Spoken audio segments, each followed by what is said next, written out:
Leto je obdobím oddychu. Mnohí z nás na chvíľu vypnú a prestanú sledovať aj verejné dianie. Je to prirodzené. Rozhodnutia, ktoré ovplyvňujú budúcnosť Popradu, si však letnú prestávku nedávajú. O niekoľko mesiacov nás čakajú komunálne voľby. Nebudú len o tom, kto sa stane primátorom alebo poslancom. Budú o tom, akým mestom bude Poprad v nasledujúcich rokoch. Práve preto vznikol tento podcast. Nechceme prinášať osobné útoky ani politické divadlo. Chceme hovoriť o faktoch, pripomenúť si dôležité rozhodnutia, kauzy, úspechy aj chyby, ktoré formovali naše mesto. Nie preto, aby sme sa vracali do minulosti, ale preto, že bez poznania minulosti sa nedá zodpovedne rozhodovať o budúcnosti. Viac ako 20 ročia je s vedením Popradu spojené meno Anton Danko. Za ten čas vzniklo množstvo rozhodnutí, ktoré si podľa nás zaslúžia otvorenú verejnú diskusiu. Niektoré boli správne, iné kontroverzné a ďalšie podľa nás mesto skôr zabrzdili, ako posunuli dopredu. O tom všetkom sa budeme rozprávať vecne, s rešpektom a opretí o fakty. Naším cieľom nie je hovoriť vám, koho máte voliť. Chceme, aby ste mali dostatok informácií a mohli sa rozhodnúť sami, pretože budúcnosť mesta závisí od ľudí, ktorým na ňom záleží. Aj my sme sa rozhodli vstúpiť do tohto volebného zápasu. Nie proti niekomu, ale za Poprad. Počas celého leta vám budeme prinášať rozhovory, fakty a príbehy, ktoré by nemali zapadnúť prachom. Vítajte pri podcaste Stále sme to my. Dobre, páni. Doprava je dobrá téma. Možno pri nejaký film môžeme zostať. Teraz sme hovorili o tej statickej, ale Poprad, a tak ako väčšina slovenských miest, má problém aj s tou dynamickou dopravou. A pamätám si, keď sme riešili územný plán v 2017, myslím, že prišiel do platnosti, alebo v 2016, tak tam sa vytvorili nejaké radiálne okruhy. Ja si napríklad z toho obdobia pamätám, že išlo o ulicu Novú, ktorá mala byť ako keby spojená so Štefánikovou, malo ísť o jeden most cez Velický potok pri štadióne, potom ďalší most. A to už nebude teraz. A potom ešte Prečo? jeden. Inak sa to bude robiť. A potom jeden most ešte cez rieku Poprad. Áno, tam mali byť dva mosty. Tam mali byť dva mosty. Ale že bude iba jeden. A mal byť veľký kruhový objazd za terajším železničným mostom, ktorý sa rekonštruuje. Áno. A tam malo byť napojenie na Stráže, na Kežmarok, na Aquacity, na celý ten športový areál. A vtedy bol tento zámer. A takisto tá turnička sa mala sprevádzkovať tým, že tam pribudne mestská štvrť. Áno. A zároveň cesta 1/66 sa mala odkloniť zo Štefanikovej ulice aj s južným obchvatom. No a toto je tá téma, ku ktorej som sa prísť. Južný obchvat. Obaja o tom viete svoje. A tu sa pri tom, že ako sa kradnú myšlienky, ale tiež by sa tieto myšlienky kradli aj do budúcna, lebo toto by občanom pomohlo, keby sa južný obchvat realizoval v Poprade. Ja zase poviem tak, že mne nevadí, keď si niekto niečo privlastní, veď proste politika to tak jednoducho funguje, že proste niekto niečo vymyslí a druhý to zoberie a prezentuje to. Mne toto nevadí. To proste je to súčasť politiky, treba sa s tým zmieriť. Mne vadí to, že ak sa to na konci dňa nezrealizuje, to mi vadí. A túto tému by sme mali ťahať bez ohľadu na to, či sme pri moci náš tým, alebo je pri moci druhý tým. Toto je téma, ktorá by celý Poprad mala spojiť. A nemala by to byť, ako sme dostali odpoveď, že vaše fantasmagorie a tieto veci. Jednoducho toto mestu neskutočným spôsobom pomôže v rozvoji, aj v ďalšej infraštruktúre, aj ďalšie budovanie nových častí, ako to sú stojany a tak ďalej. A takisto odkloní tú veľkú dopravu, lebo keď som sa bavil s dopravákmi, tak málo ľudí si to vie ale reálne predstaviť, že my máme tu 3 mosty, ktoré spájajú jednu časť mesta s druhou časťou mesta. Ale oni sú v katastrofálnom stave a všetko sa to vlastne zlieva pri kruhači, ktorý už dneska kapacitne nebude stíhať, lebo naozaj on už nestíha kapacitne ten kruhač to poňať. A keď sa tá doprava odkloní mimo mesta, tak ona sa rozleje a to bude veľkú mať. Veľa ľudí nevie, kadiaľ by mal ísť južný obchvat, Slavo, kadiaľ presne by mal ísť, kadiaľ by mal prechádzať. Skús to takto slovami opísať.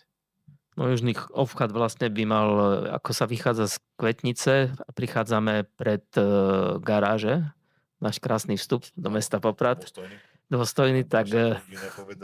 To je znamená, že sme kdesi pri Kauflande? Áno, pred ním, takže tam odbačame doprava a vlastne ideme popred juhy z južnej strany, sídliska juh. Prechádzame okolo stojan, okolo stráži a vychádzame za vagónkou a nabájame sa znova na 1/66 cestu. Na Kežmarok. Na Ale Kežmarok, treba povedať aj to, že to ešte nie je presne nakreslené, ako to Áno. bude, lebo to je To je naozaj ideová ideová myšlienka. myšlienka, že to môže byť aj posunuté oveľa skôr ešte, že môže to ísť ako sú majetky, ak sa ide na majetky, Presne čiže tak. to môže aj tam ísť, Mhm. čiže to ešte nie je presne, ten model sa bude vlastne teraz robiť, aby to nebolo teraz brané, že to je záväzné, čo sa bavíme, lebo naozaj to bude sa musieť nakresliť, bude sa musieť o tom Presne, rozhodnúť. teraz sa má robiť vlastne tá štúdia Tá štúdia realizovateľnosti a tá nám ukáže, či pôjdeme 500 metrov od bytovek alebo kilometr od bytovek, hej. Čiže fakt toto len budeme zisťovať. Ale zase sa dostávame nejaké vízii. Áno, Keď áno. by to bolo povedzme pri tých majetkoch odbočené od Kvetnice, tak to už je iba náskok do Gánovie cez kopec. Áno. Znamená napojiť Gánovce ako budúcu mestskú časť, to je moja vízia. že ma Gánovčania neprestanú voliť kvôli tomu, ale Áno, Poprad áno. potrebuje nárast. A tým pádom Stojany, ktoré sú, aby som to ja zase lokalizoval, lebo občas sa ma na to ľudia pýtajú, Že kde to je? kde sú Stojany. Áno. Vychádzate z Popradu smerom na Ozelec a prejdete cez železničný most, pár 100 metrov po pravej strane je veľké pole a toto je lokalita Stojany, ktorá v územnom pláne je definovaná ako územie na bývanie, ak sa nemýlim. Myslím, že s kapacitou niekoľko tisíc bytov. Veľká rozvojová zóna. Áno, áno, áno. Ako možno... A sú tam pozostatky, ktoré možno dneska by ste aj našli, sú tam pozostatky kostolíka, ktorý tam niekedy bol, a to niekedy vlastne časť. A ja si myslím, že to môže oživiť tú zašlú slávu, ktorú niekedy Stojany dávno mali. Ja verím, že sa toto podarí, lebo však...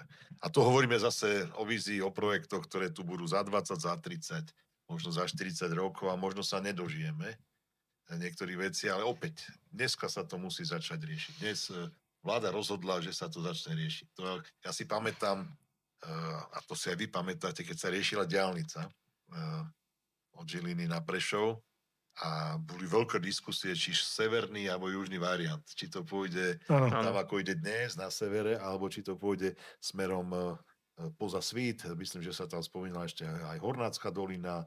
A to boli presne tie debaty, ktoré tu boli, keď sa stávala Košicko-Bohumická železnica. Tiež mala ísť inou trasou, išla inou trasou, potom sa nejako dohodli a posunulo to všetko. Áno, však... Vieme, ako na to doplatila Levoča. Áno, to som chcel podotknúť. Si zoberte, že čo spôsobila tá diaľnica, že si predstavte ten počet aut, ktorý prechádzal mestom, že sa presunul na diaľnicu v obrovskej časti, medzi tým to narastlo a teraz, keď iba opravujú tunel Bórik vo Svite a pustia to iba na krátke víkendy cez ten Svít a že aký je to masaker dopravný. Tak ja, čo som správne, keď som pochopil dopravákov, tak 24 000 alebo 26 000 aut denne prejde po diaľnici a po starej ceste prejde 16 000 aut denne. Čiže ten veľký rozdiel taký nie je. A to, keď má ísť v jednom lieviku, tak to je vidieť, keď sa stane dopravná nehoda na diaľnici, že čo to urobí so všetkým týmto smerom. Čiže pomôže to v budúcnosti. A preto ja hovorím, že ja si myslím, že ten východ sa bude rozmáhať aj kvôli tým investíciám, ktoré tu budú. A toto bude jedna z takých top investícií, ktorá mestu Poprad môže pomôcť. A ja som rád, že sme začali túto víziu, lebo pred rokom sa tu všetci z toho smiali, že čo to tu rozprávame. A dnes je to už skoro, nepoviem, že reálna vec, veď to je proces na niekoľko rokov, ale môže to byť naozaj jedna z top vecí, ktorá zase Popradu pomôže zase sa roztiahnuť, ukázať tú silu a vrátiť tú mestu, ktorú... Rokovalo o tom vláda. Áno, to už je vážna vec. A zároveň vlastne, keď sa to odkloní, tak si viete predstaviť, ako uľudíme tú dynamickú dopravu na Štefánikovej ulici. Proste tam namiesto, neviem, desiatok tisíc aut, kde niečo prejde pár tisíc aut. Hej. Potom môžeme tam budovať niečo iné. A môžeme presne potom uvažovať a odkloniť aj z tej Štefánikovej ulice do dopravu a môžeme rozšíriť širšie námestie urobiť. Hej. Proste môže tam byť bulvár do budúcna, peši. Áno, takto by mali uvažovať vizionári. Áno. Ešte teraz. Slavo, to sú fantasmagórie, tak nemal by si to používať. Tak to počúvame stále, že... Áno, ja nie som taký múdry, ale vlastne v roku 2016, keď tu bola medzinárodná súťaž na námestie a širšie vzťahy okolo neho, tak to bolo v rámci víťazného projektu myšlienka, aby sme Štefánikovú ulicu zatiahli do širšieho centra s tým, že by sme do toho územia vtiahli aj rieku Poprad, ktorá by sa stala v úvodzovkách nejakým spôsobom rekreačnou oblasťou, preháňam, hej, ale proste urobil by sa prístup v rámci nejakých kociek, aby tam ľudia mohli tráviť čas, aby mohli v úvodzovkách piknikovať. To, čo je napríklad v Bratislave, Áno, presne ako je pri to. Eurovej. To, čo sa Áno, teraz robí v presne tak. Trenčine, tam je tá zóna po bývalej železnici. Áno. Vlastne to je to nábrežie. Ja si pamätám, že tam ešte súčasťou toho návrhu bolo nejaké premostenie od terajšieho kostola 7 Bolestnej smerom okolo hlavnej pošty ku fórumu. Znamená spojiť predstaničné námestie s centrom mesta koridorom, ktorý nebude ohrozený žiadnou dopravou. To sa mi veľmi páčilo jednoducho, ako rozšíriť to centrum do takej väčšej zóny. A zrazu by to námestie dostalo iný rozmer. Áno. Už by to nebolo, že máme námestie a vedľa toho Štefanikov, kde nám prejdú 10 000 aut. Už by to bolo námestie Svetovej Gdia, Štefaniková pešie korzo napríklad, rieka Poprad, kde si vieme sadnúť, kde vieme stráviť čas. Zrazu máme v tom meste kopec ľudí, ktorí chcú prísť do mesta. Áno. Čo dnes sa nedieje. Áno. Nedieje sa, ale tak stále sme to my, vizionári. Lebo ja keď som aj teraz sa rozprával s Južanmi, tak veľmi sa im páči ten park, hej, to otvorenie poja, ktorý sa vlastne minulý rok, pred 2 rokmi otvoril. To je dobrá vec. To je dobrá vec, ale vravia, že keby časť tých peniazí bola použitá na kvetnicu, lebo veľmi veľa ľudí cestu, hlavne teraz, ak boli tie horúčavy, vyhľadávajú vodu. A keby sme tie peniaze, časť a možno aj nejaký projekt tam naozaj v budúcnosti našli, že sú miesta, kde sa dá grilovať, sú miesta, kde sa dá sedieť, mali tam nejaké sedenie, bufet a jedno s druhým, na tú kvetnicu by sme prilákali toľko ľudí, lebo tam naozaj obrovské množstvo ľudí chodí z juhu, ktorí chcú ísť k vode, chcú mať pokoj a chcú si niekde sadnúť, chcú si niečo opiesť, ugrilovať a to sú veci, ktoré sme mohli využiť na to eurofondy. Lebo na to takisto boli výzvy. Áno. Na to takisto boli výzvy. A ja pevne verím, že v budúcnosti budú, aj keď sa hovorí, že to programové obdobie už bude na niečo iné, ale niektoré veci sa dúfam, že budú nájsť, lebo tá kvetnica pre juh, aj pre Popračanov je také tiež ďalšie srdce, ktoré by mohlo, že by sa to proste rozdelilo. Čas je tu, čas na námestí, aby sa tí ľudia mali kde stretávať. To je najdôležitejšia vec, aby sa mali kde stretávať, aby mohli byť spolu. Tak ja iba pripomeniem, že v tíme máme odborníka Slava Kyseliu, ktorý jednoducho už neúnavne 10 rokov vedie Banický spolok popradský, dostal Poprad na mapu banských miest slovenských, sprevádzkoval 2 štôlne na kvetnici, jedna je prístupná pre bežných ľudí, kedykoľvek sa tam dá prísť a okolo neho sa vytvorila komunita. To je ďalšie kľúčové slovo, ktoré musíme my ako poslanci podporovať. To je to, kam by sme mali smerovať, aby sa zdala, aby sme podporovali tvorbu komunity. A na tom Slavove je to presne vidieť, Kyseľovi, že on toto dokázal a v podstate vytvoril produkt, v podstate skoro aj cestovné. No. Je tam nový bod, ktorý je záujem, a ten sa dá dneska krásne napojiť aj na kameňolom, lebo pravdepodobne tá štôlňa strieborná by ústila, alebo teda tá Klára ústi priamo do tej časti toho kamenolu. Oni to chcú preraziť, že tam chýba iba pár desiatok metrov a opäť by to bola nejaká atrakcia, nejaký bod, niečo. Chýba tam nejaká gastroprevádzka, chýbajú tam práve tie riadené ohniská a toto ja za seba chcem povedať a verím, že aj za vás, že keď sa nám podarí ustať jednoducho budúce voľby, že toto Poprasianom doručí. Ja to fakt to beriem, toto ako absolútne s vážnosťou kvetnicu treba zásadne zveladiť, tam musí ožiť a ja tam chcem vidieť ako radosť detí, rodičov, ľudí, ktorí si chcú oddychnúť. Určite je to veľká príležitosť. Napríklad neviem, či viete o prírodnom kúpalisku, takisto v Kamenolome, ale je to v Poľsku, pri Krakove. Počul som o tom. Áno, videl som fotky. Proste je tam v rámci Kameňolomu tej vody osadených 5 bazénov, ktoré sú zabezpečené samozrejme. Je to bezpečné kúpanie, majú tam plavčíkov.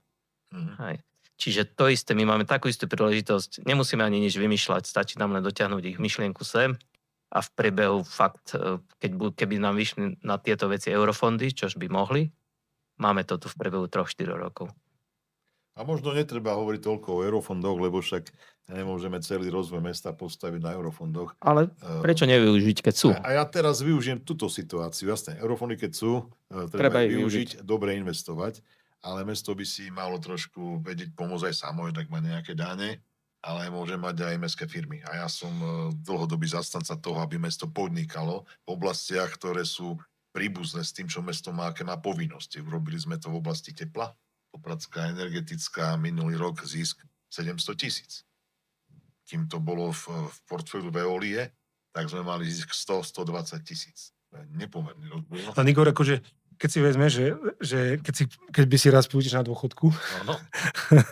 alebo to sú veci, na ktoré teraz ešte si možno ani nevedomuješ, že čo sa vám vtedy podarilo, lebo to si zase malo popračanou spojiť s tebou, hej, lebo to bolo kus veľmi dobrej roboty odvedenej, že si mal tú možnosť tedy do toho zasiahnuť, že ste sa toho nebáli, lebo dnes je to teplo naše, máme na to vplyv a jednoducho môžeme do toho investovať, sú to naše peniaze, ľudí, ktorí tu platia dane a platia za teplo, za energie a to je, tak by sa to dalo robiť aj s tými vecami. A je to tvoja zasluha. Proste, ale tu ja, keď som dneska pochválil Antona Danka, tak teraz pochválim Joža Švagerku. Ten jednoducho bol v tomto skvelý primátor, že nám nechal priestor. My sme jednoducho, prišli sme s nápadom a on si to vypočul a nezastavoval to. Nechcel byť za každú cenu vo všetkom lídrom. On videl, že OK, toto má zmysel, a použil sa, robte. Áno. A my sme robili. A naozaj sa podarili za tie 4 roky skvelé veci. Toto bola jedna. A táto vec je naozaj že skvelá. Ale keď hovorím o tom, že mestské firmy, tak teraz sa nám na poslednom zastupiteľstve, preto sme podarilo to, že sme schválili komisiu, ktorá by mala urobiť koncept pre budúce odpadové hospodárstvo v meste. Aj to je veľmi silná téma, lebo odpady to je niečo, čo tu bolo, je a bude a sú v tom obrovské peniaze. A tiež si myslím, že by si to mesto malo spravovať samo. Jednak kvôli tomu, aby sme vedeli regulovať v podstate ten tok toho odpadového hospodárstva, lebo my dneska veľa vecí nevieme o tom, ako to je. Lebo keď je celý systém je postavený na tom, že platíme za tony, a čím viacej tón sa vyvezie, tým viacej sa zárobí. A to nie je dobrý trend voči tomu, že potrebujeme aj tie skleníkové efekty dávať dolu, aj CO2, aj jednoducho viacej separovať, však tá Zemegula má iba nejaké obmedzené kapacity. A čo mňa ešte je na tom, čo takisto, o čo sa chcem zasadiť, to je napríklad urobiť stoiská odpadov, ktoré budú ohradené a budú slúžiť vyloženie pre nejaký bytový dom, kde bude prístup na nejaký konkrétny číp, alebo aký to bude systém, či to bude cez mobilný Toto veľa ľudí, teraz toto veľa ľudí hovorí, že toto im strašne chýba. Ale toto treba urobiť. Jednak tým zabránime odpadovej turistike, jednak dostaneme odpad viac pod kontrolu a toto takisto chcem slúbiť, ale na to, aby sme toto mohli realizovať, na to musíme mať jednoducho svoj primátor. Tak si to povedzme. Preto sme za Švagerka mohli robiť, lebo on nám otvoril dvere. Ale toto dneska nevieme veľa vecí realizovať, lebo sa bráni takýmto niektorým trendom, ale treba byť trpezlivý a treba sa do toho pustiť. A vyloženie, ja vidím dneska v niektorých mestách, že na sídliskách dokážu vážiť odpad. Že v tých stoiskách sú váhy, každý kontajner má váhu a jednoducho tí ľudia z tej danej časti nosia, vyvážajú a dá sa odvážiť, koľko čoho je. A toto je veľmi kľúčové, tá personalizácia toho, že kto koľko odpadu vyprodukuje, nech toľko zaplatí. Tam vnášame ten prvok tej spravodlivosti a viem, že niektoré cykly vývozu odpadu, myslím, že v Nitre, v tom okolí, majú odpadovú spoločnosť, ktorá prešla z cyklu každotýždenného vývozu na 2, na 3, niekde v niektoré obce idú 4 týždne. Raz za 4 týždne vyvezú odpad, lebo tak sa tí ľudia naučili, ale sú motivovaní tým, že sa im to finančne vyplatí.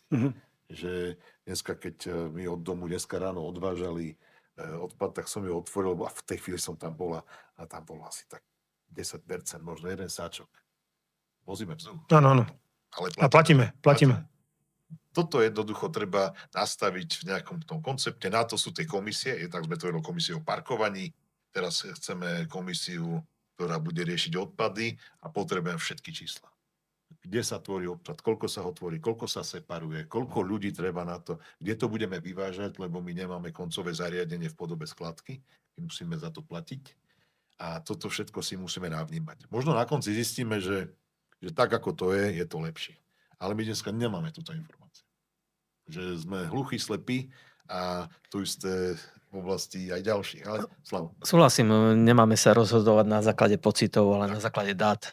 A to je prvá vec, ktorá by mala byť na pamäti, lebo niekedy proste niečo navnímam a si myslím, že je to dobré, ale dáta mi povedia úplne niečo iné a som prekvapený z toho. Takže určite dáta na prvom mieste.